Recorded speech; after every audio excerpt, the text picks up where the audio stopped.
The day had started like any other. He was driving along the quiet stretch of highway, the hum of the tires against the asphalt a familiar comfort. But in an instant, everything changed. The screech of tires, the violent twist of metal, the flashing lights. His body slammed against his chest, a sharp pain shooting through his chest. And then, darkness. In the stillness, there was no pain, no fear, just an overwhelming sense of peace, as though the world had paused for a moment to let him breathe. He felt weightless, as if he were floating above himself, looking down at the twisted wreckage of the car below. He wasn't afraid, but there was a nagging feeling. Something wasn't right.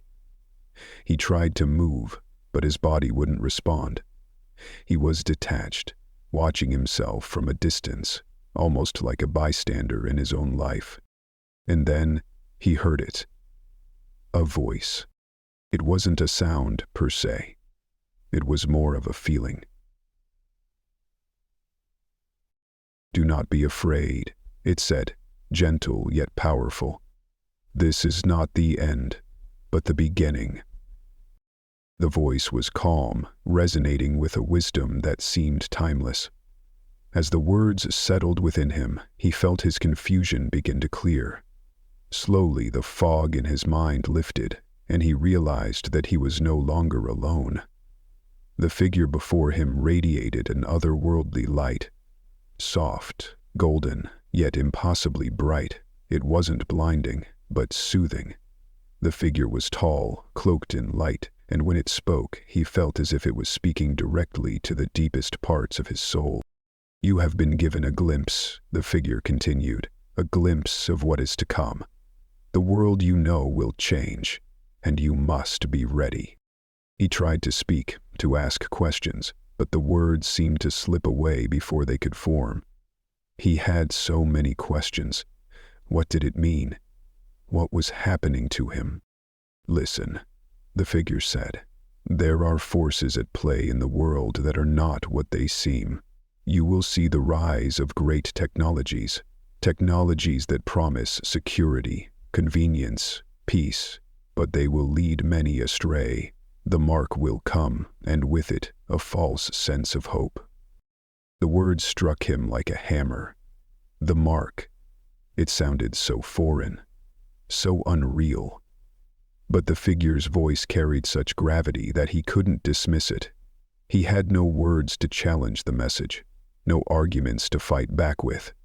All he could do was listen, allowing the weight of those words to settle inside him. "You must prepare," the figure said softly. "Spiritual preparation is your armor. Faith, community, self-sufficiency. These will be your tools. Strengthen them now, while you still can." The man looked down and pulled the halter from his sword. His heart ached with a deep, unknowable longing. The peacefulness of this encounter felt like a memory he had long forgotten, and yet it was as though he had known this presence all his life. The words, though cryptic, felt like the most important message he had ever received. His mind raced, trying to grasp at the enormity of what was being revealed. Will I be safe?" he asked, his voice shaky, though it didn't sound like his own. The figure looked at him, its gaze filled with warmth and compassion. "Those who remain faithful will be protected, even in the darkest times. But first, you must understand what is coming, and prepare your spirit for what lies ahead." With that, the figure's presence seemed to swell around him, and the light grew brighter. But before he could speak again, the light began to dim. The peaceful sensation faded, replaced by a deep yearning, a desire to understand more. And just as suddenly as it had come, the presence began to fade. He felt himself being pulled back into his body, the rush of reality flooding back, the weight of his limbs, the ache of the crash. But something had changed. He wasn't the same person who had stepped into that accident. He had seen something, felt something that he couldn't ignore. His transformation had just begun. The days after the accident felt like a blur. Reality had shifted, and everything felt different. The physical pain from the crash had mostly faded, but there was something deeper, something unseen, that still lingered inside him. It was as though his mind was struggling to catch up with the truth he had been shown. The encounter with the divine figure had left him with a sense of clarity, but he couldn't yet understand the full weight of what had been revealed. One evening, as he sat quietly in his room, trying to make sense of it all, the voice returned. It was not like before. There was no bright light or otherworldly presence, but the voice still filled the space around him, soothing and all-encompassing. "Are you ready to see more?" the voice asked, gentle but firm. He didn't hesitate. He knew that whatever came next would be important, and his curiosity had grown into something far stronger than fear. "Yes," he whispered. The room seemed to shift. The walls around him began to fade, and in their place, a vision unfolded. It was like watching a film, but not one that could be paused or rewound. It was happening before him, and he was powerless to stop it. He felt a strange sense of detachment, as though he were an observer, watching events unfold in a world that wasn't his. Yet somehow, it was. He saw a future, one not too distant from his own time. People were gathered in cities, moving quickly through their days. Everyone was connected, always online, their lives dictated by glowing screens. The streets were lined with machines, automated systems designed to make everything more convenient, more efficient. People no longer needed to think for themselves. There were devices for everything, from choosing what to eat to deciding where to work. Every decision, every action was guided by the unseen hand of technology. At first, it seemed harmless. People were happy. They had access to everything they could ever want at the touch of a button. It was a world of endless convenience. But then, he saw something more disturbing. A symbol began to appear everywhere. On screens, in advertisements, on people's bodies. It was a small mark, innocuous at first, a simple design that blended seamlessly with the technologies people had come to rely on. And then, it clicked. It was the mark of the beast. He tried to reach out, to stop the vision, but it continued, pulling him deeper into its unsettling truth. The people who accepted the mark were given promises of even greater convenience. They were told that it would make their lives easier, that it would secure their future, that it would protect them from harm. It was tempting, even seductive. But as the vision continued, he began to see the consequences. Those who had accepted the mark began to change. At first it was subtle, small signs of discomfort, restlessness. But soon the change became more profound. Their eyes became vacant, their expressions blank. They no longer seemed to think for themselves. Their lives were now dictated by the system that controlled them. They could no longer feel the warmth of real connection, the joy of human interaction. The light of their spirits dimmed, as if their souls had been absorbed by the very technology they had embraced. It was not just a physical mark, it was a spiritual one. The mark was a tool, a gateway through which the soul could be controlled, stripped of its freedom, and those who took it could never return. The figure's voice echoed in his mind. "The mark is not just a physical symbol," it said. "It is a spiritual prison, one that will lock you away from the divine. It will promise you everything you desire, but in return, it will take everything you are." The vision shifted and he saw a world in chaos. The systems that had once seemed so promising began to fail. People, now enslaved by their dependency on the technology that had promised them safety, were left helpless when the systems broke down. There was no way to survive without the technology, and yet it had all fallen apart. The cities were in ruins. People wandered aimlessly, disconnected from one another, unable to trust their own instincts. The promises of peace and security had dissolved into nothingness, leaving only emptiness in their wake. As the images began to fade, the divine figure appeared once again, its presence calm and soothing. "This is the future," it said softly. "A future where many will be led astray by the promise of convenience, of control. But there is a way to escape this fate." He was still processing the vision, still reeling from the impact of what he had seen.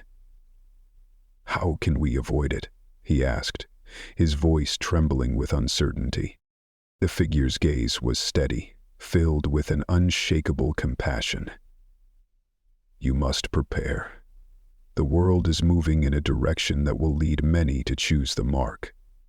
But those who are strong in their faith, those who have built true communities, those who are spiritually aware, they will stand firm. They will be protected, even as the world around them crumbles." "But how do we prepare?" he asked. The question felt like a plea, the weight of it pressing on him. "Strengthen your faith," the figure answered. "Nurture your relationships with others who share the truth. Build communities that will support you when the world turns against you. Learn to live simply, to rely on the wisdom that comes from within. You will need more than just the tools of technology to survive the coming trials." The weight of the task ahead of him was heavy, but there was something comforting in the figure's words. It was not a promise of an easy future, but a hopeful one, a future where, despite the chaos and the temptation, there would be a way to stand firm. As the vision faded and the room returned to normal, he found himself sitting still, his heart racing. The divine figure's words had not left him. The mark, the deception, the consequences of surrendering to a future of convenience. It was all too real, too close.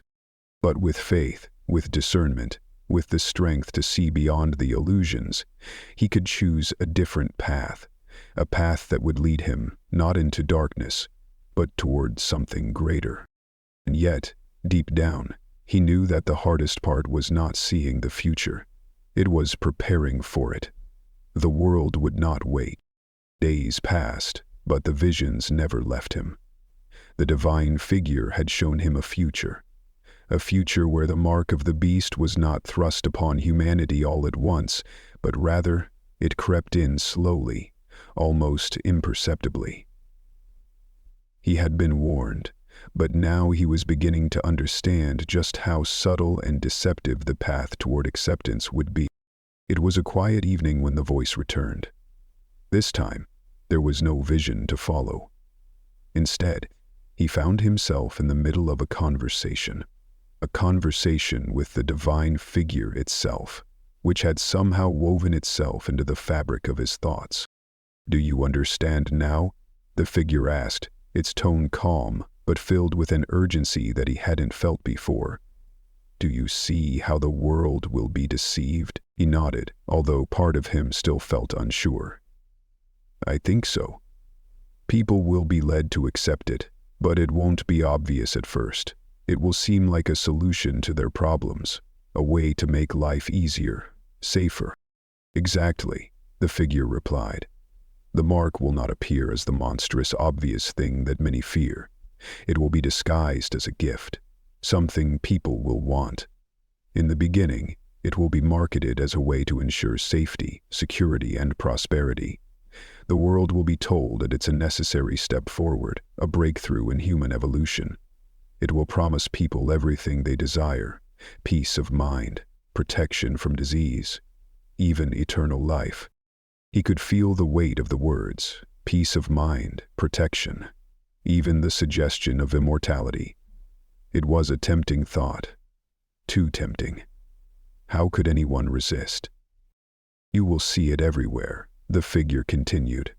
"At first, it will be voluntary. People will be encouraged to accept it in exchange for benefits, access to better health care, faster communication, increased wealth.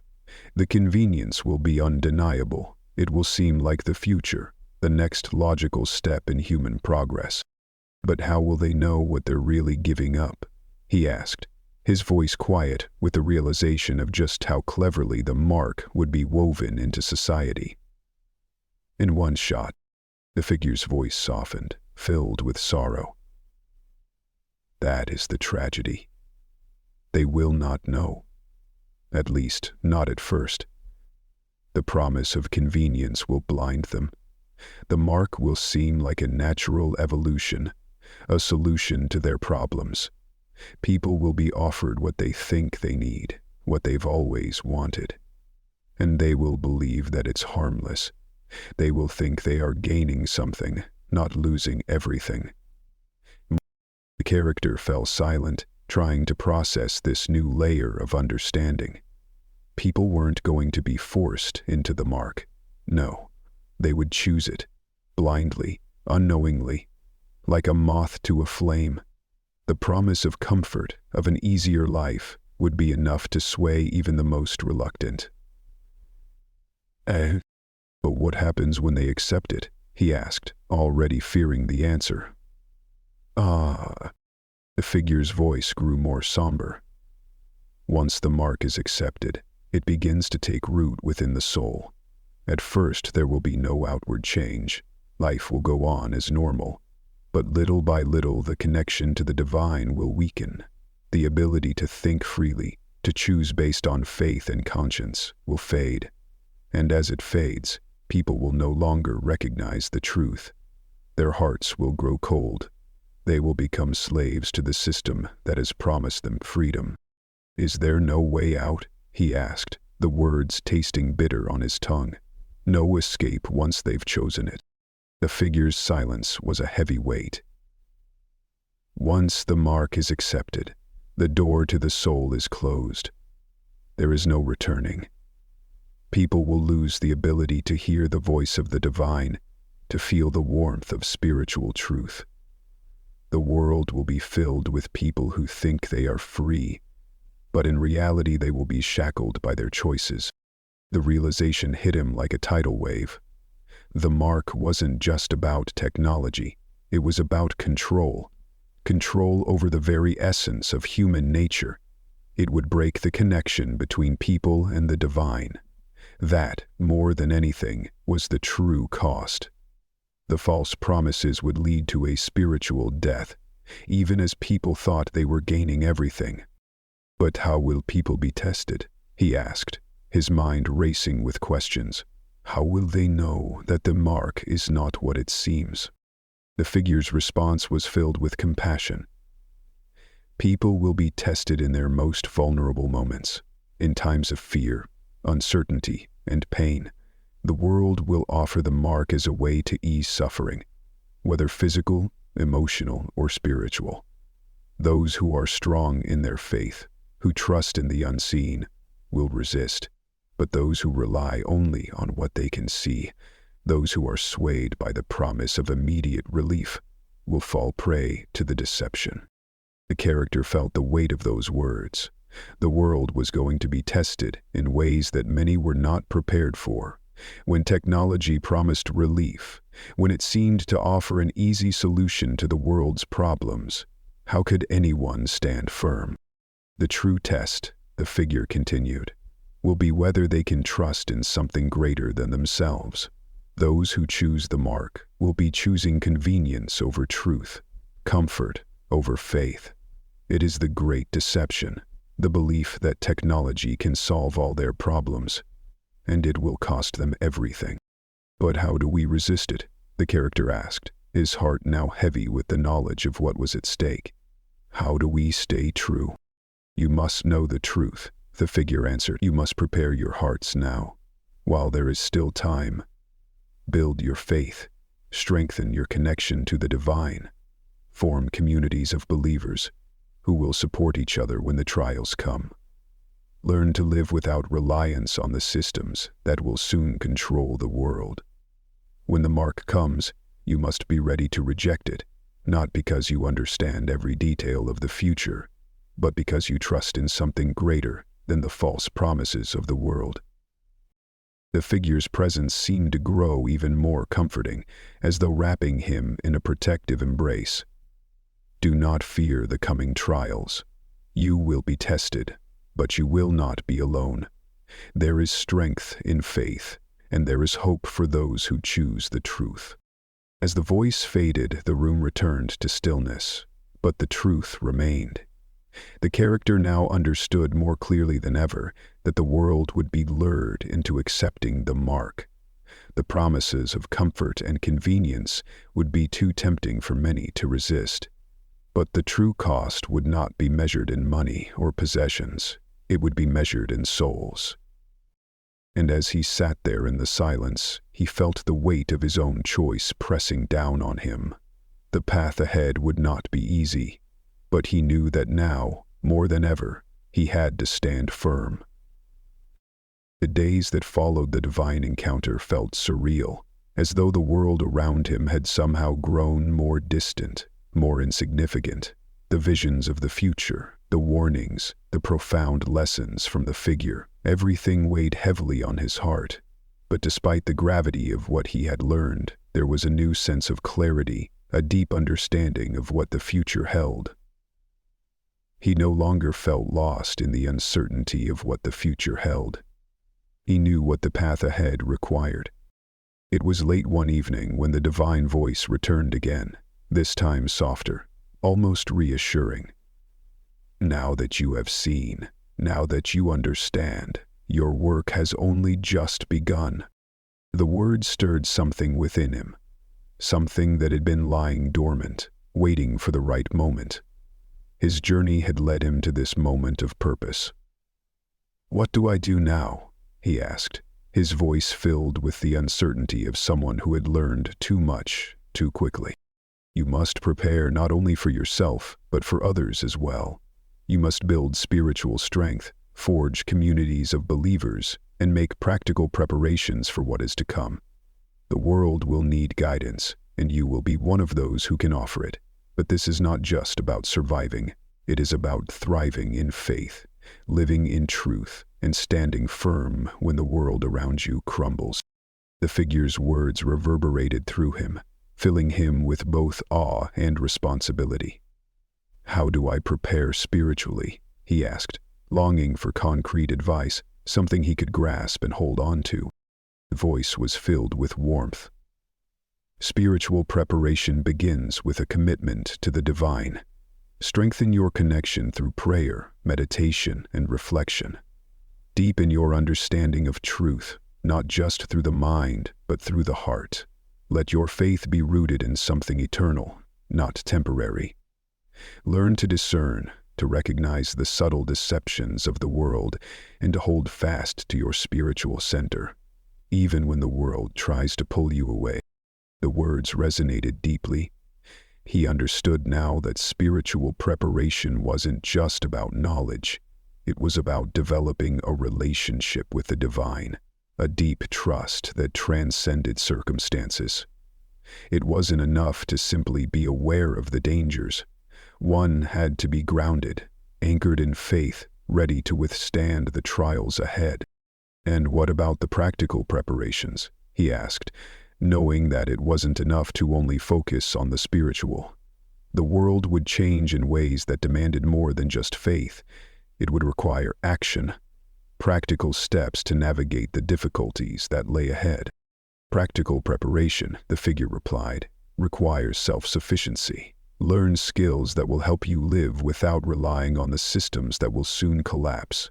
Build your independence, whether it's growing your own food, learning basic survival skills, or becoming proficient in the trades that will still be needed when the modern world falters. Prepare yourself for a future where the conveniences of today no longer exist. But most importantly, focus on building communities, small groups of people who are strong in their faith, who are united in purpose. These communities will become your strength when the trials come. They will help you weather the storm together, supporting each other in ways that will make all the difference. The challenges will be great, but when you are surrounded by those who share your faith and commitment, you will endure." The character felt the weight of this message, both the responsibility and the promise. The figure wasn't telling him to withdraw from the world entirely, but to prepare, to become part of a larger movement of believers who would not be swayed by the false promises of the future. He paused for a moment, reflecting on the enormity of what he was being asked to do. But how can I help others? How can I share this message without sounding extreme? He asked, uncertainty creeping into his voice. Jagor peered at his legs. The divine figure's voice was filled with compassion and understanding. It is not your job to force others to see the truth. Share what you have learned with love, with patience.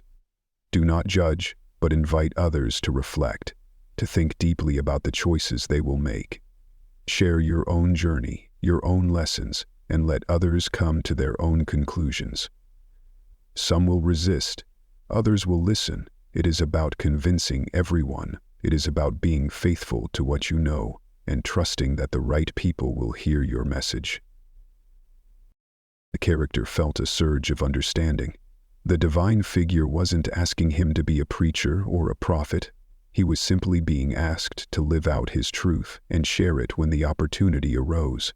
It was not about forcing change, but about being a beacon of light in a world that would soon grow dark. And what if I fail? He asked, the fear of inadequacy creeping in. What if I can't do it all? What if I can't prepare enough or help enough people? The figure's response was gentle but firm. You are not alone. You will not fail, for I will be with you. It is not about perfection. It is about faithfulness. Do what you can, where you are, with what you have. The rest is in the hands of the divine. Trust in the process, and trust that you are exactly where you need to be. On faith departed. The reassurance was a balm to his worried heart. He didn't have to be perfect, didn't have to have all the answers. He simply needed to trust, to do his best, and to rely on the strength of his faith and the support of his community. Start now, the figure encouraged. Begin building your foundation. Strengthen your spiritual practices. Learn new skills and seek out those who share your vision. The time will come when the world will need you, when they will need all who are prepared to stand firm in faith, to reject the false promises of the world, and to live with purpose and conviction. As the figure's voice began to fade, he felt a deep peace settle over him. The weight of what he had been shown, what he had learned, no longer felt like a burden, but a calling. There was work to be done, spiritual work, practical work, community work. But he was ready. He knew what was at stake, and he knew that, with faith, perseverance, and the support of others, he could face whatever was to come. The divine presence lingered for a moment longer, as if offering a final word of comfort. Remember, you are not alone in this journey. There are many like you, many who will stand firm when the time comes, and together you will overcome. And with that, the voice faded completely, leaving him in a silence that no longer felt empty, but full of promise. The future was uncertain, but he knew now that he was not without hope. The world around him began to blur again, like a dream slipping away from his consciousness. The comforting presence of the divine figure, which had felt so real, began to fade into the distance, as though being drawn into another realm. The peace that had settled deep in his heart was now mingled with a sense of longing, a yearning to remain in the divine presence, to continue absorbing the wisdom and truth that had filled his soul. Doss was having a hard time keeping up with the exercises. The exerciser dragged himself along after the wait. A few minutes later, the man came down the steps again. I was working too hard, dude, I said, as I walked back to my car. I told myself, there hasn't been time to feel my knees. Remember, the voice came, clear and full of grace. The darkness you see is not the end. It is only the beginning.